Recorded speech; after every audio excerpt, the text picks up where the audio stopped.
హరి ఓం శ్రీ గురుభ్యో నమః. హరి ఓం. కృష్ణం వందే జగద్గురుం, కృష్ణం వందే జగద్గురుం. తీర్త్వా మోహార్ణవం హత్వా రాగద్వేషాది రాక్షసాన్ సీతా శాంతి సమాయుక్త ఆత్మా రామో విరాజతే. ఆత్మా రామో విరాజతే. ఆత్మస్వరూప బంధుగణ, మనం భగవద్గీత జ్ఞాన ప్రవాహములో 4వ అధ్యాయము అత్యంత ప్రాముఖ్యమైనటువంటి ఘట్టములో ఉన్నాం. ఎందుకంటే ఈ సృష్టి అంతా పరమాత్మ, శుద్ధ చైతన్య పరమాత్మ, చిదానంద రూప పరమాత్మ అణువణువు వ్యాపించి ఉన్నప్పటికీ అందరూ ఒకే విధంగా ఎందుకు ఉండరు అనేది ఇక్కడ ప్రశ్న. అంతటా పరమాత్మే ఉండేటప్పుడు నేరాలు, ఘోరాలు, సుఖదుఖములు ఇంత భిన్నంగా ఎందుకుంటాయని ప్రశ్న. అయితే ఇవన్నీ కూడా పరమాత్మలో కాకుండా పరమాత్మకి అంటిపెట్టుకుని ఉన్నటువంటి ఒక తాత్కాలిక ప్రకృతిలో జరుగుతున్నాయి అంటున్నారు భగవాన్ శ్రీకృష్ణ. అందువలన ప్రతి ఒక్కరూ, మనుషులు 4 రకములుగా ఉంటారంట. మొదటి రకము మొక్కల్లాగా ఉన్నటువంటి మనుషులు, ప్లాంట్ హ్యూమన్స్ అంటారు. అంటే ఏంటి? మొక్కలుగా ఉంటారు, ఒకే దగ్గర ఉంటూ ఆ చుట్టూ ఉన్న అన్నిటినీ పీల్చుకుంటూ అబ్జర్వ్ చేసుకుంటూ ఉంటారన్నమాట ఒకే స్థానంలో. వాళ్ళని చెట్టులు, మొక్కలుగా ఉన్న మనుషులు అంటారు. రెండవ రకము యానిమల్స్ హ్యూమన్స్ అంటారు. అంటే పశువులతో సమానంగా ఉన్న మనుషులు అంటారు. వాళ్ళకి ఇటువంటి ఒక వివేకమైన బుద్ధి కానీ, ఒక నియంత్రణతో కూడిన మనస్సు, ఇంద్రియములపై నియంత్రణ కానీ ఏమి ఉండవు. మన్మాని కామ్ కర్తా హై అంటారు. అంటే మనసుకి ఏం తోస్తే అలా చేసుకుని వెళ్ళిపోవడమే. పశువుల్లాగా ప్రవర్తన.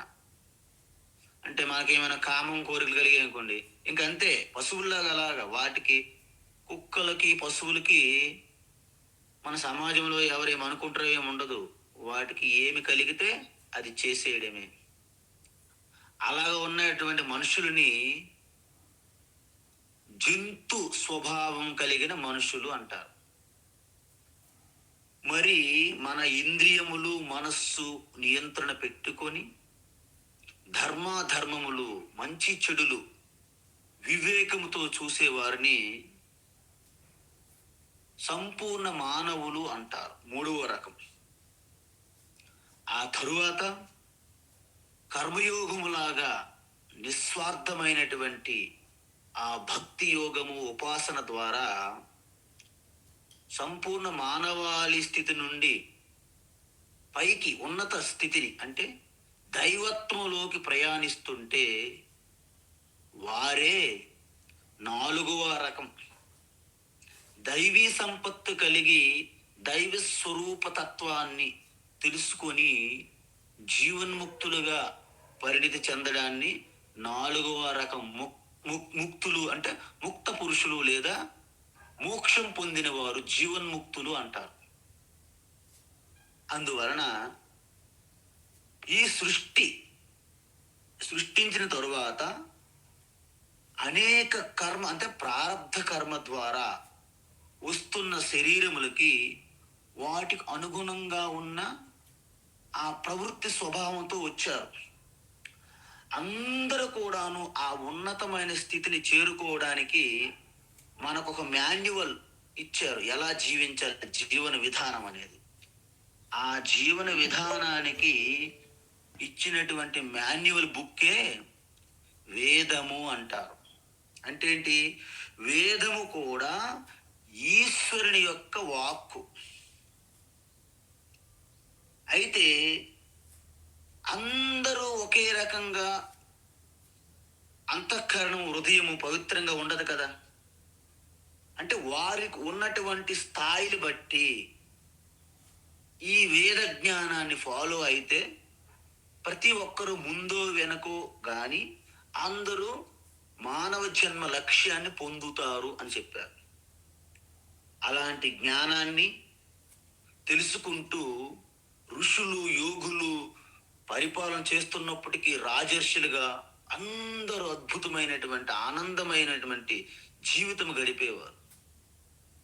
అయితే దేశకాల పరిస్థితులకు అనుగుణంగా కొంత సమయంలో ఆ జ్ఞాన పరంపరకి కనుమరుగయ్యే స్థితి వచ్చింది. దానిని మళ్ళీ ఉద్ధరించడానికి ఆ వేదకర్త పరమాత్మయే భగవాన్ శ్రీకృష్ణగా అవతరించి మరొకసారి వేద జ్ఞానాన్ని ప్రతిపాదించినటువంటి ఆ జ్ఞానమే భగవద్గీత. భగవద్గీతలో మనం నిన్న చూసాం, ప్రతి వ్యక్తి తన బాల్యము నుండి ఒక స్టూడెంట్, విద్యార్థి దశగా బ్రహ్మచర్య ఆశ్రమముగా, గృహస్థ ఆశ్రమముగా, వానప్రస్థ ఆశ్రమముగా, సన్యాస ఆశ్రమంగా ఎలా ప్రవేశించాలని చూసాం. అదేవిధంగా సమాజాన్ని, అంటే సమాజం అంతా కూడాను ముందుకు వెళ్ళాలంటే ఒక విభాగముగా విభజించాలి. ఎలా విభజిస్తాము? డబ్బులు ఉన్నాయనా? అలాగా డబ్బుల ఆధారంగా, ధనం ఆధారంగా కాదు. మరి బలం ఆధారంగా? బలం ఆధారంగా కాదు. మరి దేని ఆధారంగా?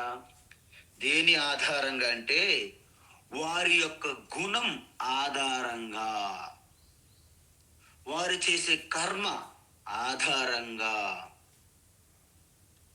వారు ఏ తల్లిదండ్రులకి ఏ వంశంలో పుట్టారు దాని ఆధారంగా. అంటే 3 విషయాలు బట్టి సమాజం అంతా 4 విభాగాలుగా చేసింది. ఎవరు చేశారు? వేదము చేసింది. వేదం ఎవరి ద్వారా చేయబడింది? ఈశ్వరుని ద్వారా చేయబడింది. కాబట్టి ఈ 4 వర్ణములు అంటే ఏమిటి? 1 బ్రాహ్మణ, 2 క్షత్రియ, 3 వైశ్య, 4 శూద్ర. అయితే మనం చూసాం, మొట్టమొదటిది గుణం ఆధారంగా చూసాం. ఏంటి? ఆ పరమాత్మ సృష్టి చేయడానికి ఆధారమైనటువంటి మాయ. ఏంటి మాయ? 3 గుణములు. 1 సత్వగుణము, 2 రజోగుణము, 3 తమోగుణము. మరి ఆ యొక్క సత్వగుణము ఎక్కువగా ఉన్న వ్యక్తికి అంతఃకరణ శుద్ధి ఉంటుంది, పవిత్రమైన హృదయం ఉంటుంది, దయ, జాలి, కరుణతో ఉండి శాస్త్ర జ్ఞానాన్ని తెలుసుకోవాలని, ఆ జ్ఞానాన్ని ఇతరులకు బోధించాలని అలాంటి ఉండేవారికి సత్వగుణం అధికంగా ఉన్నట్లు లెక్క.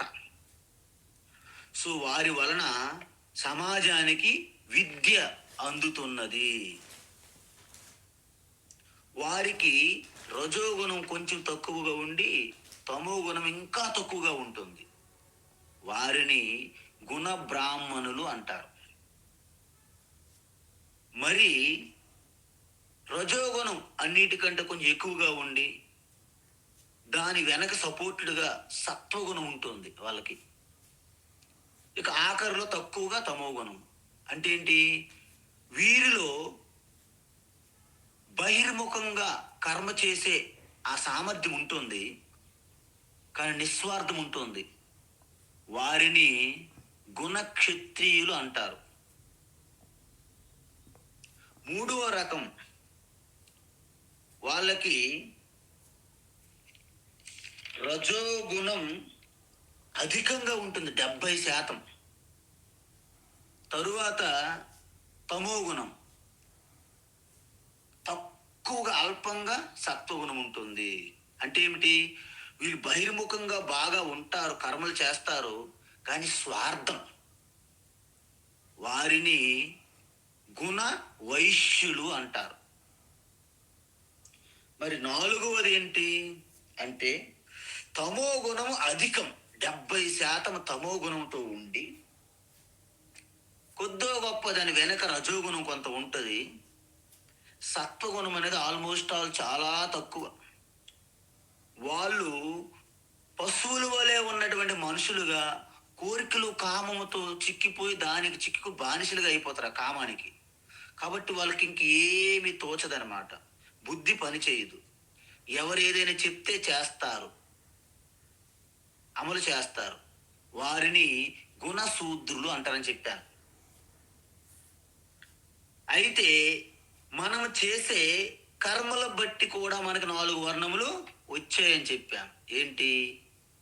ఎవరైతే శాస్త్రములు అధ్యయనం చేస్తూ బోధిస్తారో, అంటే ఎలిమెంటరీ స్కూల్ టీచర్స్ నుండి అటు యూనివర్సిటీలు, సైంటిస్టులు కానీ, ఇటు వేదములు, గీత, ఉపనిషత్తులు, ఎటువంటి బోధ ఉపదేశం చెప్పినటువంటి టీచర్లైనా అందరూ కూడా కర్మ బ్రాహ్మణుల కింద వస్తారనమాట.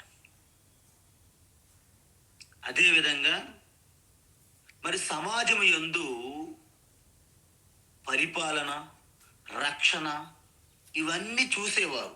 అంటే ఇప్పుడు ఉన్నటువంటి రాజకీయ వ్యవస్థ కానీ, మిలిటరీ పోలీస్ వ్యవస్థ కానీ, ఇవన్నీ కూడా కర్మ క్షత్రియ కింద వస్తుంది అనమాట. తర్వాత వ్యాపారము, వాణిజ్యము ఎవరైతే చేస్తున్నారో వాళ్ళందరూ కూడా కర్మ వైశ్యుల కింద వస్తారన్నమాట. ఈ పై వాళ్ళందరికీ కూడా వాళ్ళు చెప్పేవి, చేసే వాటికి అమలు పరిచేందుకు ఒక లేబర్ క్లాస్, వర్కింగ్ క్లాస్ కింద వాళ్ళు బుద్ధితో, వాళ్ళు సొంతంగా ఆలోచన లేదు, కానీ వాళ్ళు చెప్పింది చేస్తారన్నమాట. హెల్పర్స్. దాన్ని కర్మశూద్రులు అంటారు. మూడోది ఏం చెప్పాను? జన్మతః కూడా ఉంటుందని చెప్పాను. ఎలా? ఒక బ్రాహ్మణ వర్ణంగా ఉన్నటువంటి తల్లిదండ్రులకు పుట్టినటువంటి సంతానము ఆటోమేటిక్గా బ్రాహ్మణ వర్ణంగా పిలుచుకుంటారు.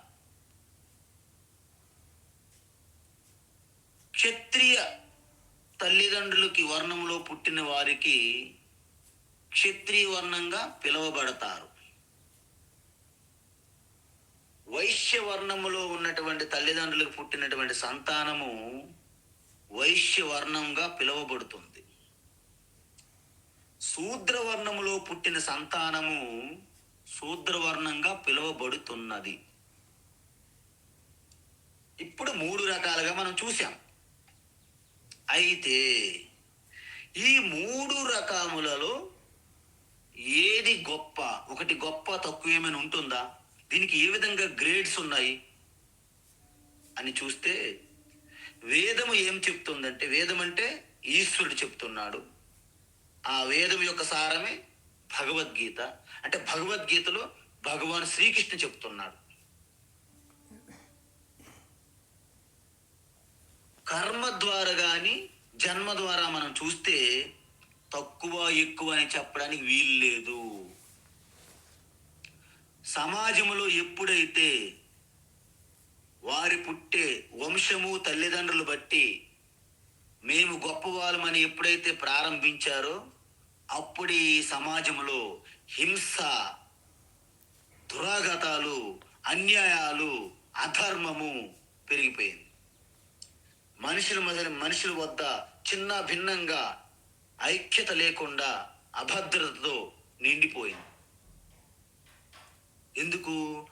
జన్మ ద్వారా ఒకరు ఉత్తములు, ఒకరు శ్రేష్ఠులు, ఒకరు అధములు అనేది అది అజ్ఞానమే కారణం తప్ప నిజము కాదు. ఎందుకంటే జన్మ ద్వారా అందరూ సమానమే అని వేద వాక్కు, ఈశ్వర వాక్కు. జన్మ ద్వారా అందరూ సమానమే. మరి జన్మ ద్వారా అందరూ సమానం అయితే మరి గ్రేడ్లు ఏవి ఎక్కువ తక్కువ వర్ణం ఎలా తెలుస్తుంది? పోనీ కర్మ ద్వారా తెలుస్తుందా? కర్మ ద్వారా ఎక్కువ తక్కువ ఉండదు. ఒకరు యజ్ఞం చేస్తుంటారు, ఒకరు యజ్ఞం యొక్క ఆ స్థలమంతా శుభ్రం చేస్తారు, ఒకరు సామాగ్రి సంపాదిస్తారు, ఒకరు వేద మంత్రములు చదువుతుంటారు, ఒకరేమి యజ్ఞం చేయిస్తుంటారు. వీళ్ళన్ని కర్మలు కూడా గొప్పవే. మనకు బయటికి కనిపిస్తుంది వారు యజ్ఞం చేయించిన వాళ్ళు గొప్పవాళ్ళు కదా, వారు మంత్రములు చదువుతున్న ఋత్విక్కులు ఇంకా గొప్ప కదా అని మనకు అనిపిస్తుంది. ఈశ్వరుని దృష్టిలో అన్ని కర్మలు కూడా సమానమే. మీ ఉద్దేశం బట్టే ఆ కర్మల యొక్క గొప్పతనం పెరుగుతూ ఉంటుంది. చిన్న స్టేట్మెంట్, మహాత్ములు పెద్ద కర్మలు చెయ్యరు. చిన్న కర్మలైనప్పటికీ విశాల హృదయంతో చేస్తారు. మరొకసారి repeat, wise people they won't do big actions, they do a small actions in big heart. Means మీరు చేసిన చిన్న పని కర్మ అయినప్పటికీ ఈశ్వరార్పణతో విశాల హృదయంతో చేస్తే అది పెద్ద యజ్ఞంతో సమానం అయిపోతుంది. దీన్ని బట్టి ఒక అమ్మ ఇంట్లో వాష్రూమ్ క్లీన్ చేస్తున్నా, దేవుడి గదిలోకి వెళ్ళి పూజ చేస్తున్నా రెండు సమానమని చెప్పారు శాస్త్రం. అంటే వాష్రూమ్ క్లీన్ చేస్తున్నప్పుడు కూడాను పరమాత్మకే మొత్తం శుభ్రం చేస్తున్నానని భావన చేస్తే ఆ భావన దేవుడి గదిలోనూ లేకపోతే గుడిలోకి వెళ్ళి నేనే చేసేస్తున్న పూజ అనే భావంతో చేసిన దానికంటే వాష్రూమ్ క్లీన్ చేసినప్పుడే గొప్ప ఫలితం వస్తుందని శాస్త్రం చెప్పింది. సో ఈ విధంగా మీకేం తెలిసింది? కర్మ వలన ఎటువంటి గొప్ప తక్కువ లేదు. మరి వర్ణము 4 వర్ణములు గొప్పది తక్కువది ఎలా తెలుస్తుంది? గుణ వర్ణం అంటే గుణ బ్రాహ్మణ, గుణ క్షత్రియ, గుణ వైశ్య, గుణ శూద్రులు ఏమైనా ఉందా? ఉంది అంటుంది శాస్త్రం. అంటే గుణ బ్రాహ్మణులు మిగతా 3 వర్ణముల కంటే శ్రేష్ఠులు, ఉత్తములు. ఎందుకంటే గుణ బ్రాహ్మణులు అనేవారు సాత్విక పురుషులు, సాత్వికమైనటువంటి మనుషులు. ఇక్కడ పురుషులు అంటే మనుషులని అర్థం అండి, మగవాళ్ళు కాదు కాదు కాదు. 3 సార్లు చెప్పాను నేను, సత్యం సత్యం సత్యం అని. పురుష అంటే వ్యాపించి ఉన్న తత్వాన్ని, అంటే విష్ణు వ్యాపించి ఉన్న శివ, దానికి పురుష అని అంటారు శాస్త్రాలలో. పూర్ణత్వాత్ వ్యాపకత్వాత్ పురుష అని అర్థం. కాబట్టి పురుష అంటే మీరు ఎక్కడో లాగివద్దు, బయట పురుషులు స్త్రీలు అని. కాబట్టి వాళ్ళు అత్యంత సత్వగుణముతో ఉంటారు. కాబట్టి వాళ్ళ హృదయం పవిత్రమైన హృదయము, ఈశ్వరుని దేవాలయం కాబట్టి, భగవంతుని నిలయం కాబట్టి వాళ్ళు పరమాత్మ ఈశ్వరునికి ఆత్మ సాక్షాత్కారానికి అతి సమీపములో ఉంటారు. ఎవరు? గుణ బ్రాహ్మణులు. మరి గుణ క్షత్రియులు అంటే ఏంటి? వారు కాస్త రజోగుణం కొంచెం ఉండి బహిర్ముఖంగా ఎక్కువగా కర్మలు, యాక్షన్స్ చేస్తారు. వారిలో నిస్వార్థ కర్మ ఉన్నది, కానీ బహిర్ముఖంగా ఉంటారు. కాబట్టి గుణ బ్రాహ్మణుల కంటే కాస్త కొంచెం దూరంలో, ఈశ్వరుని కంటే దూరంలో ఉంటారు గుణ బ్రాహ్మణుల కంటే. మరి గుణ వైశ్యులు వాళ్ళు బహిర్ముఖంగా ఉంటారు, స్వార్థంగా ఉంటారు. ధనము డబ్బు, ధనము డబ్బు అని. దేర్ ఆల్వేస్ వాళ్ళ కళ్ళంతా లాభాల మీద, ప్రాఫిట్ మీద ఉంటాయి. కాబట్టి వారు ఈశ్వరుని కంటే ఇంకొంచెం దూరంలో ఉంటారనమాట, గుణ వైశ్యులు. మరి గుణ శూద్రుల సంగతి ఏంటి స్వామీజీ? వాళ్ళు ఈశ్వరునికి దగ్గరగా కాదు, జంతువులకు దగ్గరలో ఉంటారు వాళ్ళు పాపం. ఎందుకంటే ఇంకా దూరంలో ఉంటారు కాబట్టి వాళ్ళు జంతువులకు దగ్గరగా ఉంటారు. అందుకే ఎవరికైతే ఈ కోరికలు కామల మీద అలాగ చింతన చేసి దాని మీద అలాగ ఉంటారో వాళ్ళందరూ పశువులకి సమూహానికి దగ్గరలో ఉన్నట్లు లెక్క. అయితే మరి వాళ్ళు ఎలా ఉద్ధరించబడాలి? ఇప్పుడు చూడండి, ప్రతి ఒక్కరు కూడా ఈ ఏదైతే భగవాన్ స్వయంగా ఈ ప్రణాళిక మనకు ఇచ్చారో, ఈ ప్రణాళిక ప్రకారము అందరూ కూడాను గుణ బ్రాహ్మణుల్ని గౌరవించాలి. అంటే గుణ బ్రాహ్మణులు అంటే ఎవరు? వాళ్ళు ఏ వర్ణం తల్లిదండ్రులకైనా పుట్టవచ్చు, వాళ్ళు ఏ కర్మైనా చేయవచ్చు, కానీ వారి గుణము సత్వగుణముతో నిండి ఉన్నది. అందుకే మీకు చిన్న ఉదాహరణ చెప్తాను నేను. తమిళనాడులో ఒక పూజారికి కలలో ఈశ్వరుడు కనిపించినట్టు అయింది. ఏంటి? పలాయన నందనార్ అనే ఒకటి ఉన్నారు, ఒక ఆయన, పెద్ద ఆయన. ఆయన ఒక శూద్ర కులములో, అంటే శూద్ర వర్ణములో ఉన్న తల్లిదండ్రులు పుట్టాడు ఆయన. కానీ ఆయన హృదయంలో సాక్షాత్తు ఈశ్వర దర్శనం చేయగలిగినటువంటి సత్వగుణ సంపన్నుడు ఆయన. ఆయన గుడికి వస్తే పూజారులు అనుమతించలేదు. నువ్వు శూద్రుడు, గెట్ అవుట్ ఫ్రమ్ హియర్ అన్నారన్నమాట.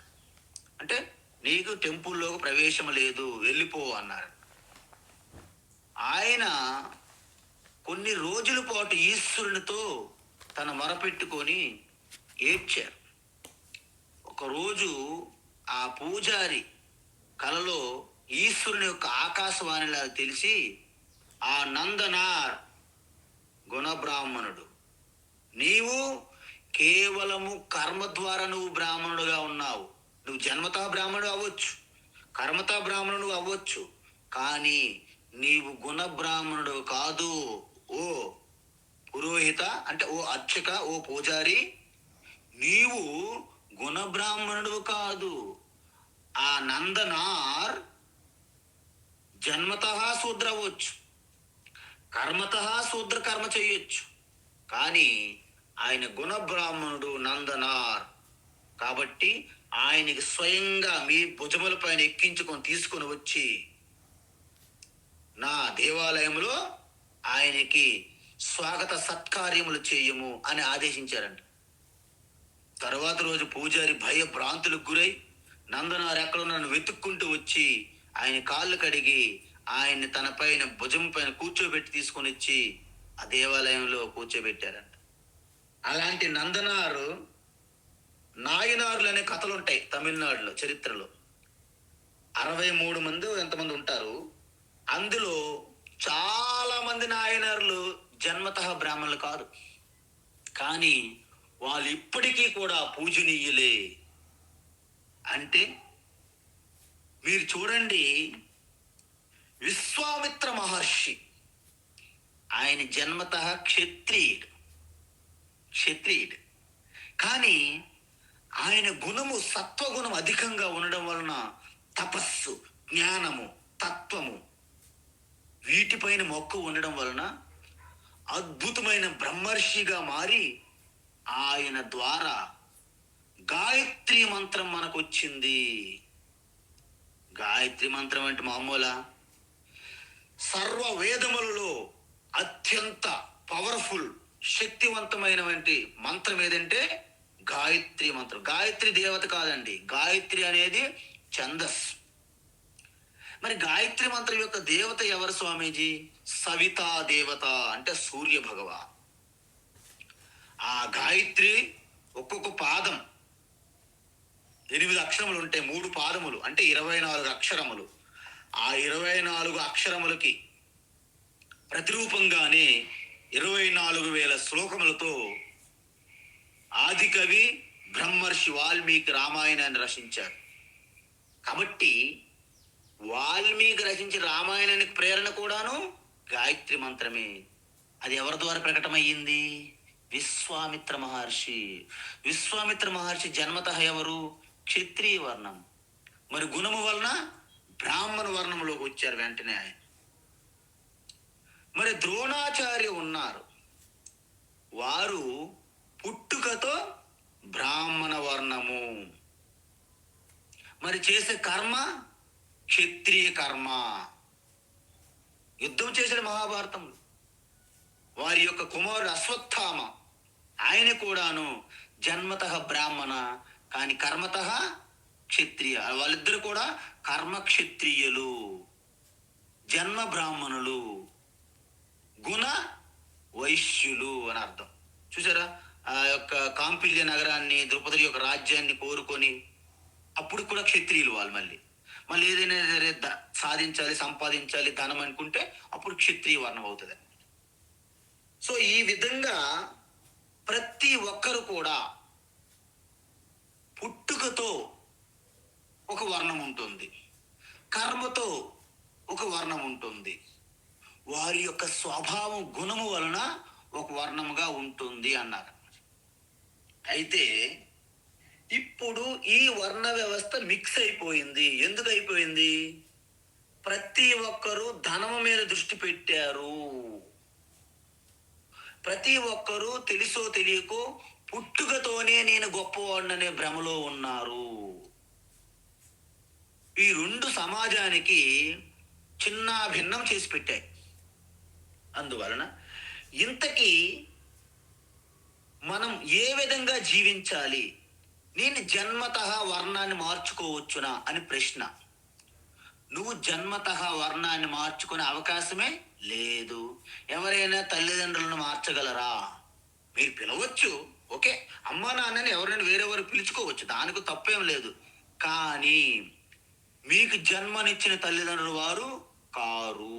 కాబట్టి జన్మతః మీకు వచ్చినటువంటి వర్ణ వ్యవస్థ ఏదైతే జన్మతః వచ్చిందో దాన్ని మార్చుకోవడానికి ఎవ్వరి వల్ల కాదు, ఈవెన్ శ్రీకృష్ణ వల్ల కూడా కాదు. అయితే మరి కర్మతః నేను వర్ణం మార్చుకోవచ్చా? భగవాన్ శ్రీకృష్ణ ఏమంటున్నాడంటే, కర్మతః వర్ణాన్ని మార్చుకునే అవకాశం నీకు ఉన్నది. ఎలా అంటే, సపోజ్ నేను బ్రాహ్మణ తల్లిదండ్రులకు పుట్టాను అనుకుందాం. అంటే ఏంటి? జన్మతః నేను బ్రాహ్మణుడిని. నేను రాజకీయ రంగ ప్రవేశం చేశాను అంటే పరిపాలన నిస్వార్థంగా చేయాలి కదా. అప్పుడు నేనేమయ్యాను? క్షత్రియ వర్ణంలో మారాను. అంటే కర్మతః నేను క్షత్రియుడిని. మరి అది క్షత్రియుగా రాజకీయములు ఉంటూ దొంగ వ్యాపారములు, డ్రగ్స్లోను అనేక రకమైన చెడు కార్యక్రమాలు చేసి సంపాదించాను అనుకోండి ఎక్కువగా, అప్పుడు నేను వైశ్య గుణ అవుతానన్నమాట. గుణ ప్రకారం నేను ఎవరిని? వైశ్య, అంటే గుణ వైశ్యుడిని. కర్మ ప్రకారంగా కర్మ క్షత్రియుడిని, జన్మతః జన్మ బ్రాహ్మణుడిని. నేనే చూడండి, జన్మ ద్వారా నేను బ్రాహ్మణుని అనిపించుకొని రాజకీయంలో ప్రవేశించి కర్మ క్షత్రియుడిగా మారి డబ్బులు స్వార్థంగా సంపాదించి ధనం సంపాదిస్తే నేను గుణవైశ్యుడిగా మారానా లేదా? అదేవిధంగా జన్మతః శూద్రవర్ణములో పుట్టి కర్మతః కర్మ ఆధారంగా మీరేమైనా శూద్ర కర్మ కానీ చేయండి, అంటే లేబర్ క్లాస్ వర్క్ అని చేయొచ్చు, లేకుంటే ఇంకేమైనా వేరే కర్మ చేయొచ్చు. కానీ గుణం ప్రకారంగా సత్వగుణ సంపన్నుడిగా ఉన్నటువంటి నందనార్ లాగా ఉంటే గుణ బ్రాహ్మణుడు. అంటే శూద్రవర్ణము తల్లిదండ్రులు పుట్టినటువంటి వ్యక్తికి కూడా సత్వగుణ సంపన్నుడై బ్రాహ్మణత్వ గుణాలు కలిగితే ఆయన పూజింపబడతాడు.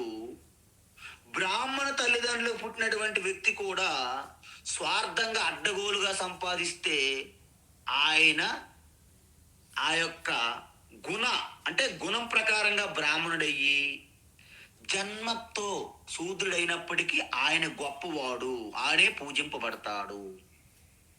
మన శాస్త్రం శబరిమాత ఆ తల్లి జన్మతః శూద్ర తల్లిదండ్రులు పుట్టారు. అయితే కర్మ కూడా శూద్ర కర్మ చేశారు. కానీ ఆ అమ్మగారికి ఉన్నటువంటి గుణము బ్రాహ్మణత్వం కలిగి ఉన్నది. అంటే శబరిమాత ఎగ్జాంపుల్ ఉదాహరణ తీసుకుంటే జన్మతః శూద్ర, కర్మతః శూద్ర, గుణతః బ్రాహ్మణ. అందువలన సాక్షాత్ శ్రీరామచంద్రుడు వెళ్ళి దర్శనమిచ్చి ఆ శబరిమాత రుచిగా ఉన్నాయా లేదని పరికించి తన ఎంగిలి పండ్లను శ్రీరామచంద్రుడికి ఇస్తే ఆత్మారామ ఆనందరమణగా తిన్నారు. కాబట్టి శబరిమాత ఇప్పుడు చూసుకుంటే ఏమయ్యారు? గుణ బ్రాహ్మణ.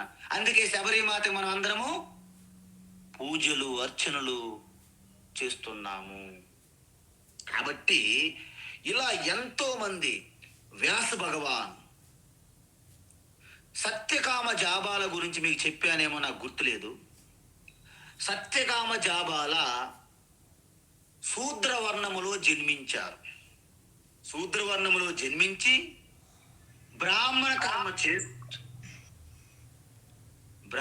కర్మ చేస్తూ గుణ బ్రాహ్మణుడిగా మారి బ్రహ్మర్షిగా మారారు సత్యకామ జాబాల. కాబట్టి ప్రతి ఒక్కరు కూడాను ఈ సమాజములో జన్మతః గాని కర్మతః గాని మనము గొప్ప చిన్న పెద్ద అనుకోకూడదు. మరి దేని ద్వారా ఉండాలి? గుణతః. అయితే ఇప్పుడు ప్రశ్న, స్వామీజీ మన పిల్లలకి వారి యొక్క వృత్తి ఏ విధంగా నిర్ణయించాలి? మాకు పెద్ద ప్రశ్న, మాకు తెలియడం లేదు అని అందరము మన శ్రీకృష్ణ అడిగితే ఆయన ఇలా సమాధానం చెప్పారు. ఏమని? మనకి మహాభారతం రాకముందు కూడా కేవలము 2 రకాలుగా ఉండేవి. ఎలాగా? కర్మతః గుణమతః. ఎందుకు జన్మతః లేదు అంటే సాధారణంగా ప్రతి ఒక్కరూ జన్మ ఆధారంగానే కర్మ చేసుకునేవాళ్ళు అప్పటి వరకు. అంటే మనం పుట్టిన బిడ్డలకి అంటే తల్లి గర్భంలో ఉన్నప్పటి నుండి సంస్కారం అందిపోతుంది. అంటే ఒక ఇంట్లో సంగీత విద్వాంసులు ఉన్నారనుకోండి, తల్లి గర్భంలో బిడ్డ ఉన్నప్పటి నుండి సరిగమ పదని సనేసి ఆ రాగాలు అలాగా వినిపిస్తుంటాయి అన్నమాట, ఆ వాతావరణం. కాబట్టి ఆ పుట్టిన బిడ్డ ఆ తల్లిదండ్రుల యొక్క వృత్తిని అనుకరిస్తే తొందరగా అందుకుంటాడు అనమాట ఆయన. అదేవిధంగా ఒక డాక్టర్ కుటుంబంలో పుట్టిన బిడ్డకి ఇంజెక్షన్లు, స్టెథోస్కోప్లు ఇవన్నీ కూడా చాలా తొందరగా అనుభవంలోకి వస్తాయి. ఆయనకి ఎప్పుడు దర్శిస్తుంటారు, చూస్తుంటారు. ఒక టీచర్గా పుట్టిన బిడ్డకి ఆ బుక్స్, పెన్నులు అన్నీ తొందరగా వారికి అలవాటు అవుతాయి, సంస్కారం. ఒక వడ్రంగి, ఒక చేనేత కార్మికుడు, బట్టలు, ఇవన్నీ కూడాను చిన్నప్పుడే తల్లిదండ్రుల నుంచి మనము నేర్చుకోని వీలు పడుతుంది. అంటే జన్మతః మనం ఒక వృత్తిని, ప్రొఫెషన్ని ఎంచుకోవడం అనేది సులభతరం అయిపోతుంది చిన్నప్పటి నుండి, బాల్యం నుండే. ఈ విధంగా ఒక అవకాశం ఉంది. అంటే జన్మతః మనము కర్మని ఎంచుకునే మార్గం ఉంది. దీంట్లో లాభాలు ఉన్నాయి, నష్టాలు ఉన్నాయండి. లాభాలు ఏంటి? తల్లి గర్భము నుండే మనకి సంస్కారం వచ్చి మనకి శిక్షణ అనేది తొందరగా వచ్చేస్తుంది. కానీ దానిపైన మీకు ఇష్టం లేదనుకోండి, సపోజ్ నేను బట్టలు చేనేత కార్మికుల తల్లిదండ్రులు పుట్టాను, నేను దాన్ని అనుకరిస్తే తొందరగా నేర్చుకుంటాను. కానీ నేను బట్టలు నేసిన వాళ్ళలో ఉండాలా, నేను ఉండను, నేను రాజకీయంలోకి వెళ్తానంట. అంటే ఏంటి? నాకు ఇష్టం లేదు ఆ వృత్తి. అలాంటి వారిని బలవంతంగా మీరు రుద్ది, నువ్వు బట్టలు చేనేత ఇవి నేర్చుకో అన్నామనుకోండి, వాళ్ళ జీవితాంతము దుఃఖమయంగా ఉంటుందన్నమాట. అందువలన ఇక్కడ లాభము ఉన్నది, నష్టము ఉన్నది. లాభం ఏంటి? తొందరగా నేర్చుకుంటారు తల్లిదండ్రుల ద్వారా. నష్టం ఏంటి? ఇష్టం లేని వృత్తి చేయడము. మరి కర్మ ఆధారంగా తీసుకుంటే, సపోజ్ గుణం ఆధారంగా కర్మ ఏంటంటే గుణం ఆధారంగా తీసుకోవచ్చు. ఏంటది? నాకు ఏదైతే ఇష్టంగా ఉన్నదో అది నేను తీసుకోవడం. అందువలన చూడండి, చాలా మంది ఇష్టముతో కొన్ని వృత్తులు చేస్తుంటారు. వాళ్ళు అలాగ ఎంజాయ్ చేస్తుంటారు. ఎప్పుడు సోమవారం వస్తుందో ఆఫీస్కి వెళ్తే ఆనందంగా ఉంటారు. ఎందుకు? వాళ్ళు ఇష్టపడి కోరుకొని చేస్తున్నారు ఆ వృత్తి. అయితే అందులో కూడా నష్టం ఒకటి ఉంది. ఏంటది? అసలు ఎటువంటి తన గుణంకు అనుకూలంగా ఉన్న వృత్తిని ఎంచుకోవడమే పెద్ద సమస్య. ఎవరికి కూడా ఒక 10 సంవత్సరాలు 20 సంవత్సరాల వరకు నా గుణముకు తగ్గట్టుగా ఏ వృత్తి చేయగలను అనే ఒక వివేకం ఎవరికీ లేదు ఈ రోజుల్లో. అందువలన ఆ ప్రొఫెషన్ నుండి ఈ ప్రొఫెషన్కి, ఈ ప్రొఫెషన్ నుండి ఆ ప్రొఫెషన్కి వృత్తులు మారుస్తూ ఉంటారు. అందువలన గుణం ఆధారంగా అయినప్పటికీ, జన్మ ఆధారంగా అయినప్పటికీ మీరు ఏదైనా ఒక వృత్తిని చేపట్టవచ్చును. అందువలన సమాజం అనేది కేవలం ఎప్పుడైతే ధనం బట్టి మనం గొప్పతనం ఇవ్వడం మొదలెట్టామో, అందరూ కూడా ఏదైతే ఎక్కువ ధనం వస్తుందో ఆ వృత్తులు చేపట్టాలని పరుగులు తీశారు. మిగతా వృత్తులన్నీ కనుమరుగైపోతున్నాయి. ఇంకొక తప్పు ఏంటి? నేను పుట్టినప్పటి నుంచే గొప్పవాడిని అనే భ్రమలో బ్రతికేస్తున్నారు. మా తాతగారు చతుర్వేది 4 వేదములు చదివారు, నాకేమో గాయత్రి మంత్రం కూడా రాదు. నేను కూడా బ్రాహ్మణుని బయట వచ్చి ఓ వేరంగం. లేకపోతే మా నాన్న ప్రధానమంత్రి ముఖ్యమంత్రి కాబట్టి నేను కూడా ఏదో అయిపోతాను. వాడు డ్రగ్స్లోను ఇలాంటి అనేక చెడు కార్యక్రమాలు చేస్తారు వాళ్ళు. వాడు ఏం చేస్తాడు? సీతారాములను కూడా తిట్టిస్తాడు. ఎవరినో జోకర్లు తీసుకుని వచ్చి సీతారాములను కూడా తిట్టించి వారి మీద జోకులు కామెడీ వేయించి ఆనందపడుతుంటాడు. వాడంతా డ్రగ్స్ మాదక ద్రవ్యములన్నీ సప్లై చేయించి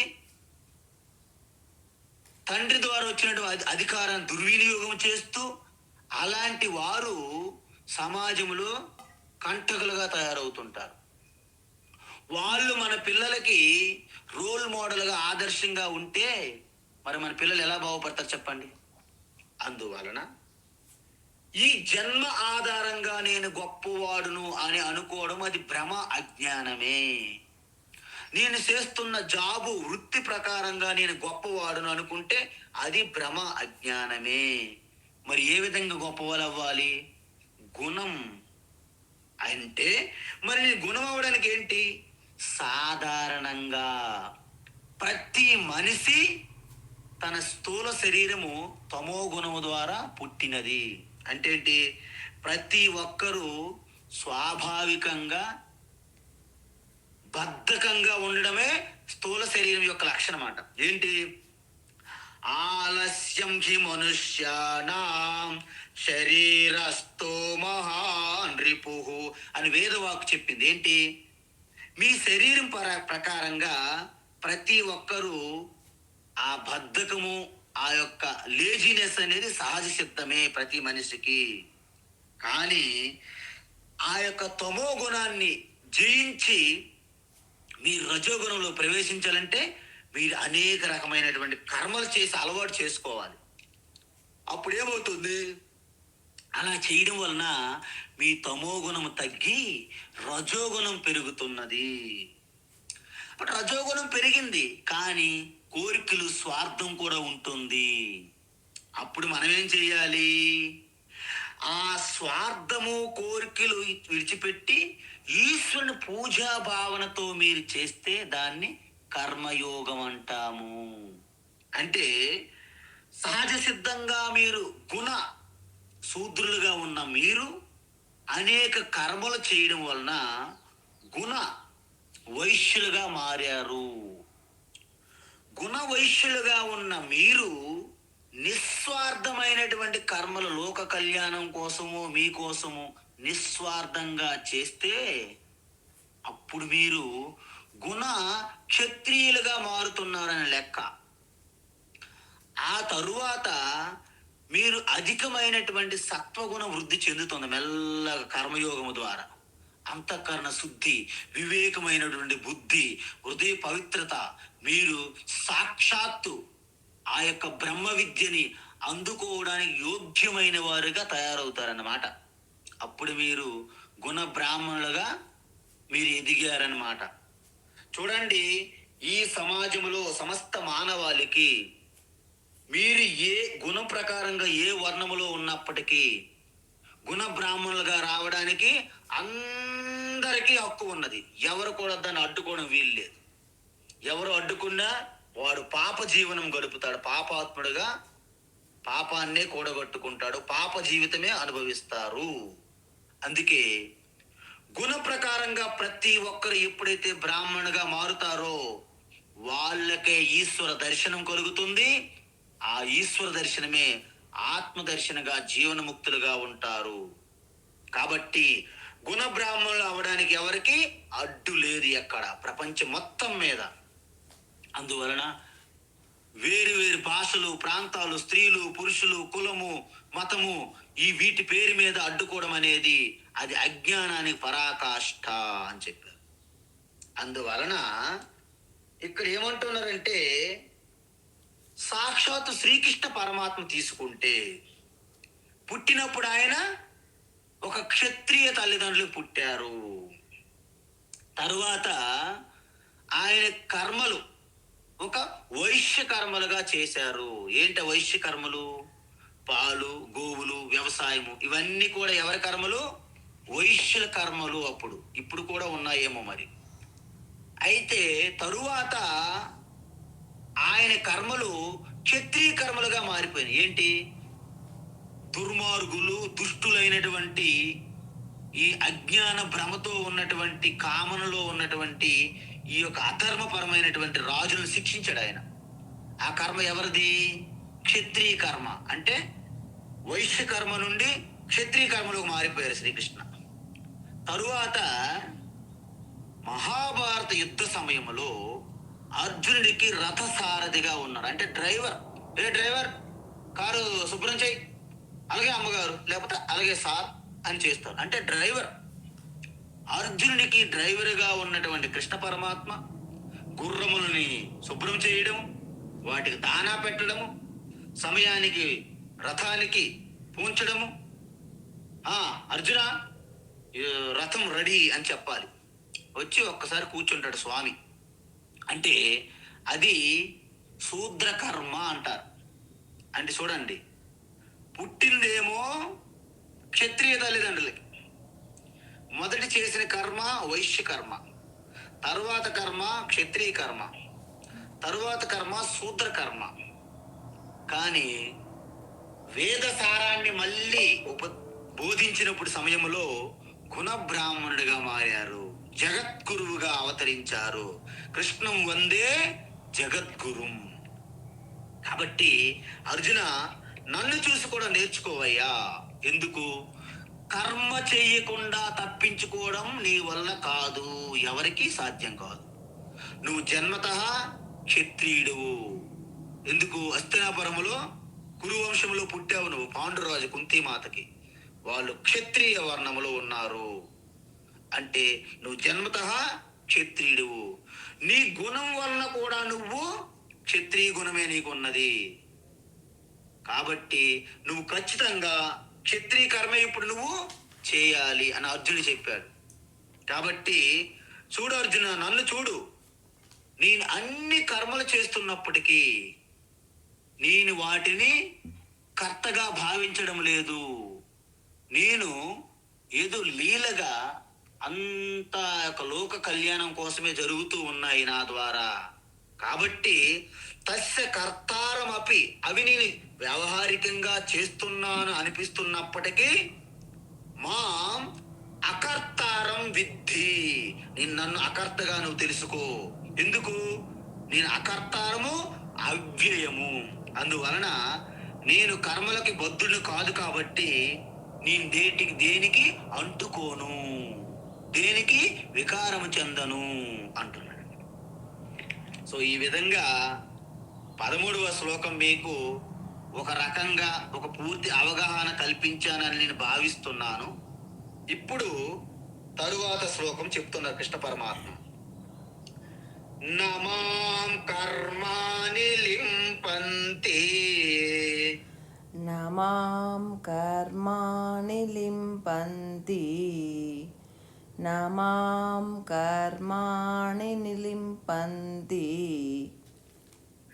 నమే కర్మ ఫలే స్పృహా, నమే కర్మ ఫలే స్పృహా, నమే కర్మ ఫలే స్పృహా, ఇతి మాం యోభిజానాతి, ఇతి మాం యోభిజానాతి, ఇతి మాం యోభిజానాతి,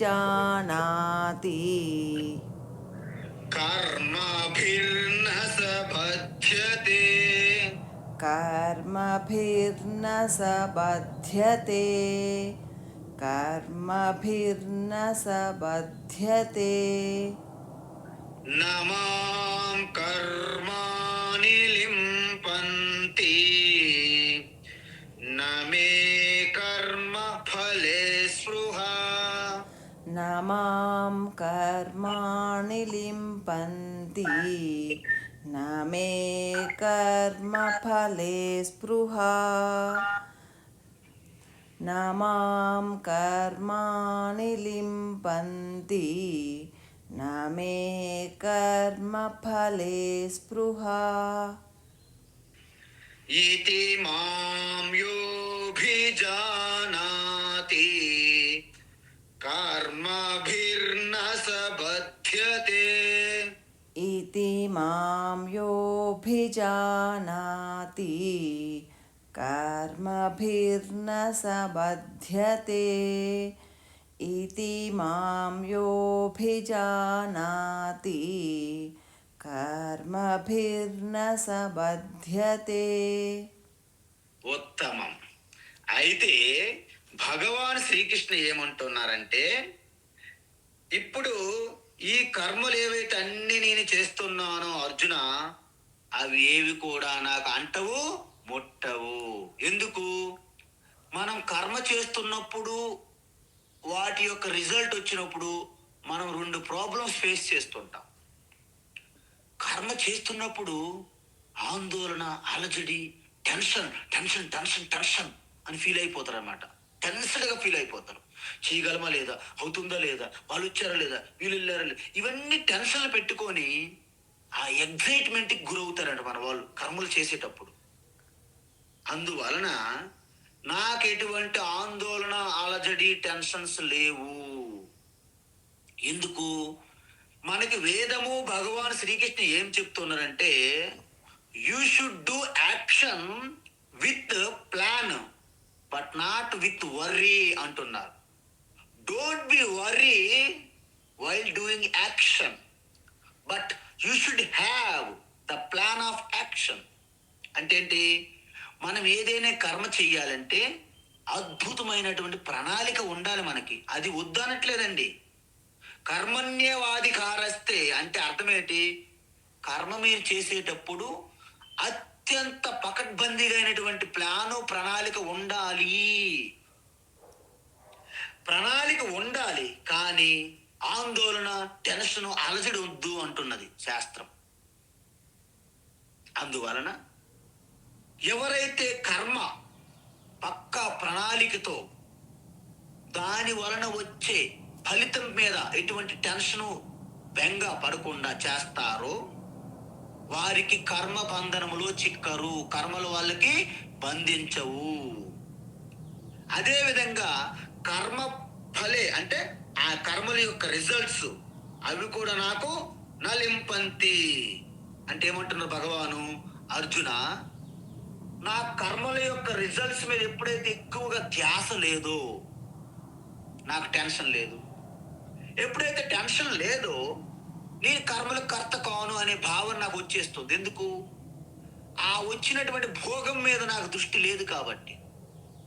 అందువలన నేను భోక్తను కాదు అని మొట్టమొదటి మీలో కలగాలి భావన. అప్పుడు నేను కర్తను కూడా కాను అనే భావన కలుగుతుంది.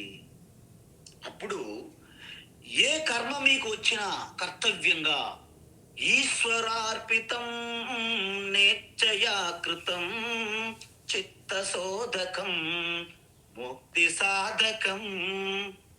అందువలన కర్మ అనేది మనకి ఎలా ఉండాలంటే, పనసపండు మనం ఇప్పేటప్పుడు జాగ్రత్తగా చేతులకి నూనె ఏదో రాసుకొని, తైలం ఏదో రాసుకొని చేతులు పెట్టాలి.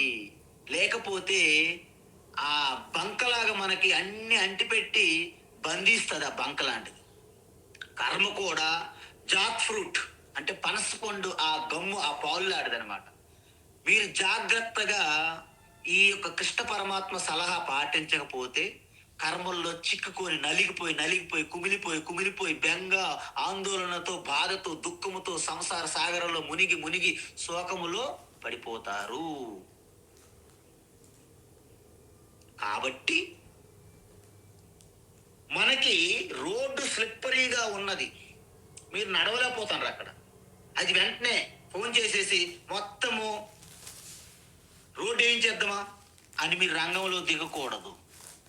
చేతులకి కాళ్ళకి చెప్పులు వేసుకొని మీరు వెళ్ళవచ్చుగా. అది కర్మయోగం అన్నమాట. ఈశ్వరుడు చెప్పినటువంటి ప్లాను. వర్షం పడుతుందని చెప్పేసి ఆకాశం అంతటికి ఓకే మాకు డబ్బులు ఉన్నాయి, గట్టిగా బాగా ఉన్నాయి కాబట్టి ఆకాశం అంతా కూడా మేము గొడుగులా మొత్తం తెరేసేస్తాము. అది మంచి పని కాదు. మీరు ఒక గొడుగు వాడుకొని మీరు మీ పనిని మీరు ముగించవచ్చును. అంటే భగవాన్ శ్రీకృష్ణ ఏమంటున్నారంటే, పనస పండు విప్పేటప్పుడు నూనె ఎలా రాసుకోవాలో, వర్షం పడుతున్నప్పుడు మన ప్రయాణం వెళ్ళాలంటే గొడుగు ఎలా వాడుకోవాలో, స్లిప్పరీ రోడ్డు మీద నడవాలంటే చెప్పులు ఎలా వేసుకోవాలో, కర్మ చేసే ముందు కూడా అత్యంత ప్రసన్న గాంభీరంగా ఉల్లాసంగా ఈశ్వరార్పణంగా కర్మలు చేస్తే కర్మలు మీకు బంధించవు. వాటి కర్మ ఫలాలైనటువంటి పుణ్యపాపాలు కూడా మీకు బంధించవు. పుణ్యపాపాలు బంధించవు కాబట్టి సుఖ దుఃఖాలు, రాగద్వేషాలు ఉండవు. అంటే మీరు మోక్షం పొందొచ్చు. సత్కర్మ లీడ్స్ టు గాడ్ రియలైజేషన్.